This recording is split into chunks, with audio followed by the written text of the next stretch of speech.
संत गाडगे बाबा व आपण सर्व संत आहात असं म्हणून मी सर्वांना वंदन करतो आणि माझ्या प्रवचनाला सुरुवात करतो. बघा, जीवनात आल्यानंतर माणसाला आनंद कशात असतो याचं उत्तर फक्त एकच आहे.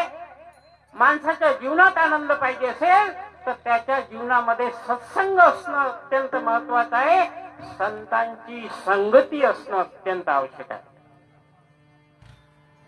एक वाक्य म्हटलेलं आहे, संत येती घरा तोची दिवाळी दसरा. देवकर महाराजांच्या इथं पहा, सगळे संतांचे पाय झाले. त्यांच्या घरी दिवाळी सारखं हा सण साजरा होत आहे. तुम्ही आम्ही आनंदी होत आहोत. हे मोठं भाग्य आहे आणि तुमच्या गावाचंही भाग्य आहे आणि आपलं सर्वांचं भाग्य आहे. आणि म्हणून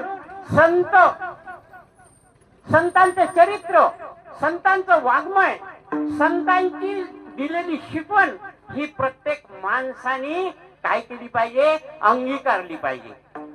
मग काय होते त्यांनी? माणसाचे विचार चांगले असले की आचार चांगला असतो.